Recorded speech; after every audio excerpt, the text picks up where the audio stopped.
સુપ્રભાત મિત્રો, નમસ્કાર બધાને, જય શ્રી કૃષ્ણ। જો આજ અમારે ફરવા જવાનો પ્લાન કર્યો તો મારા મિત્રોએ, તો આ જો હોસ્ટેલની નીચે આવી ગયા બધા તૈયાર થઈને। હવે બહાર નાસ્તો બાસ્તો કરી અને પછી જાવી અમે સોલધારા। તો આવો સોલધારા। તો મિત્રો અમે નાસ્તો કરી લીધો, અમારા બાઇકને નાસ્તો કરાવી દીધો। હવે અમે જાવી છીએ સોલધારા।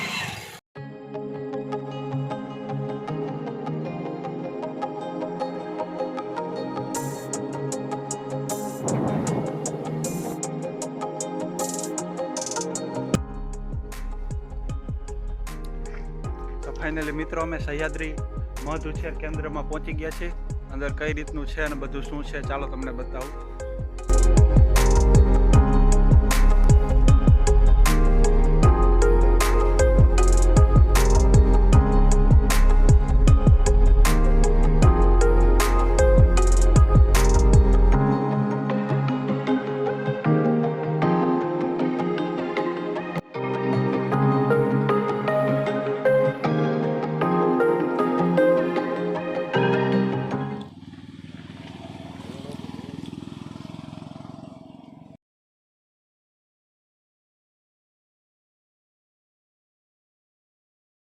મૂકવું પડે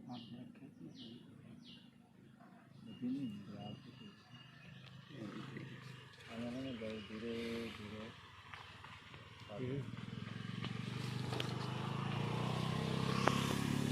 આના ફોટા પાડો બધા જોઈને એના તમે આ અગરબત્તી આ ભાઈને લઈ ગયું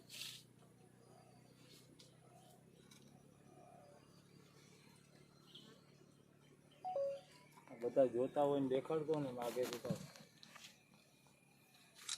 હવે ભાઈ આમાં તો મીઠી આગેથી જો આગે આ લાલ લાલ દેખાય છે ને એના ઈંડા છે। ઈંડાને સીલ કરી દીધા સમજ્યા।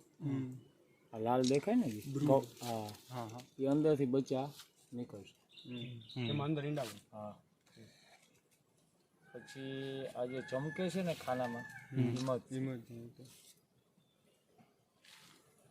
આ બધા ઈંડા એટલે આ કોલોની બહુ સ્ટ્રોંગ છે। કેટલા બધા છે। પછી આમાં રાણી હોય એક રાણી આપણે ગોતવાની મોટી હોય।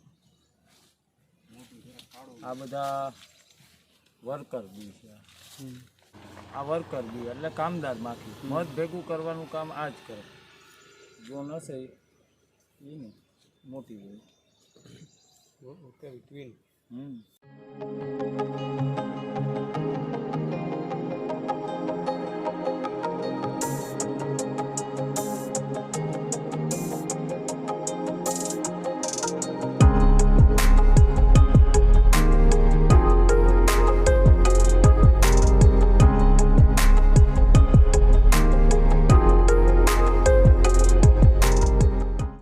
આ છે ને આ મોટા એ ડ્રોન છે મોટા ડ્રોન નર એનું કઈ કામ નહીં એ કામ ખોરાક બોરાક ભેગો કરવા જાય નહીં એ ખાલી જગા રોકે અને વધી ન જવા જોઈએ અમુક જોઈએ એક પેટી 10-12 બસ વધી ન જવા બાકીના વર્કર હોય ને બધા હા બાકી વર્કર બી અને જવાનું ક્યાંથી અહીંથી ગેટ ત્યાંથી જવાનું એનું અંદર ત્યાંથી જ ઘરે હાલો આ કોઈને ફોટો પાડવો હોય તો લઈ લો ફોટા લઈ લીધા હવે અમે બધા સામે ઊભી જાવ એકાર બધા જગાઈ છે એમાં।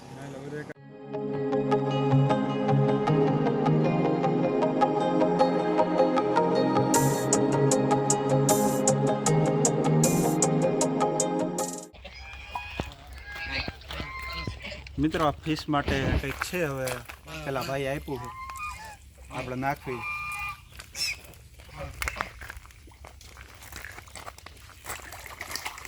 ઓહો હો આમ જો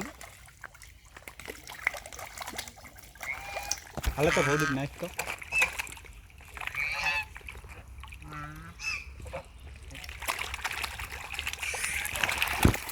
ઓહો હો ભાઈ ભાઈ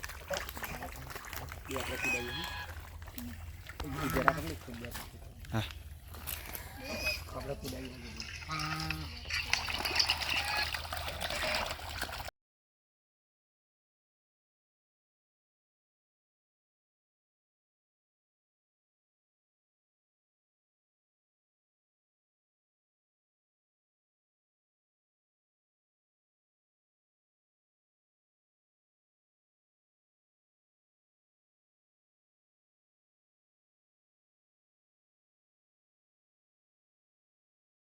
પ્લાન નવો બનાવી નાખ્યો છે અહીંયા સોલધારાથી હવે નવો પ્લાન એમને બતાવ્યો. નવદીપભાઈ શું પ્લાન વિશે થોડું જણાવો.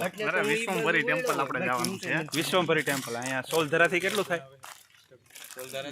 સોલધારાથી કેટલું થાય? 30 કિલોમીટર. 30 કિલોમીટર. જો શેઠે કહી દીધું 30 કિલોમીટર.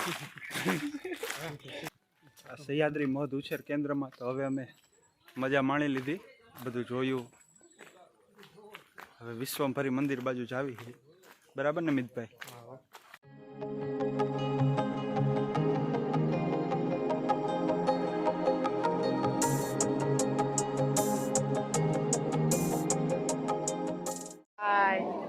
હા મિત્રો, જો મંદિર પરિસરમાં પહોંચતા જ અમને ઘણા બધા અનોખી વસ્તુઓ અહીંયા જોવા મળે છે. જો આ બધા મારા મિત્રો છે, અમુક ફોટા પાડી રહ્યા છે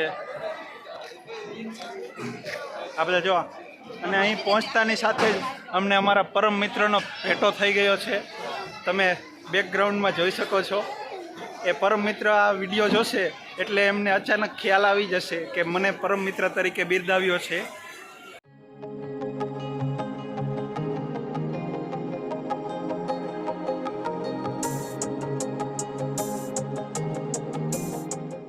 આ જો સારું લોકેશન આવે એટલે ભવદીપભાઈને ફોટોગ્રાફી ચાલુ થઈ જાય. જો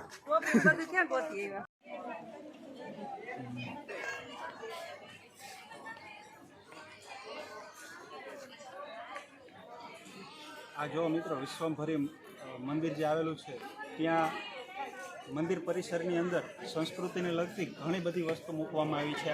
આ પાછળ હું તમે જોઈ રહ્યા છીએ તો એ છે ગોવર્ધન પર્વત. અને ગોવર્ધન પર્વત મેં જોયું અત્યારે અને પછી મને યાદ આવ્યું કે ગોવર્ધન પર્વત, જો મિત્રો જીવનમાં આપણા જીવનમાં સમસ્યા તો ઘણી બધી ગોવર્ધન પર્વત જેવડી આવે, પણ જો ટચલી આંગળી જેટલી પણ જો આપણને શ્રદ્ધા હશે ને તો ગોવર્ધન જેવો પર્વત પણ આપણે ઉપાડી શકીએ છીએ. મિત્રો ખૂબ આનંદ થયો. જો તમે ચાલો આગળ બતાવો. ખરેખર બહુ આનંદ થાય છે. કેવું સરસ મંદિર છે અને મંદિર પરિસરની અંદર અલૌકિક વસ્તુ મૂકવામાં આવી છે.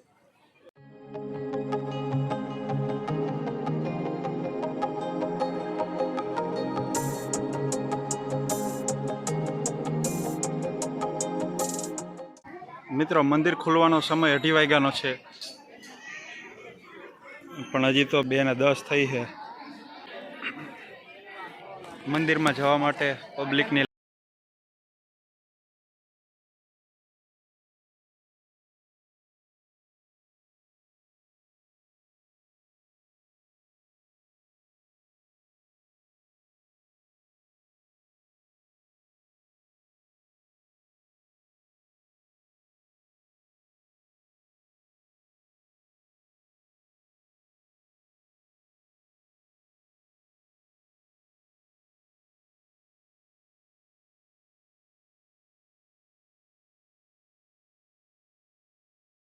મિત્રો બધાએ દર્શન કરી લેતા, આવીને ધરીને દર્શન કર્યા, ઘણી વાર દર્શન કર્યા. મિત્રો દર્શન કરીને ભરપેટ જમી લીધું. અહીંયા કેન્ટીન હતી તો પછી લચ્છી પી લીધી અને હવે બધાએ પાછા કંઈક પાછું ઠંડુ પીવા ગયા છે. આજે અમને બહુ આનંદ થયો. અમે ઘણું ફર્યા, અમને આજે ઘણું શીખવા મળ્યું, જાણવા મળ્યું, જોવા મળ્યું. અને ફરી અને અમે પરત પાછા અમારું ઘર, બીજું ઘર એટલે નવસારી એગ્રીકલ્ચર યુનિવર્સિટી પાછા ફર્યા.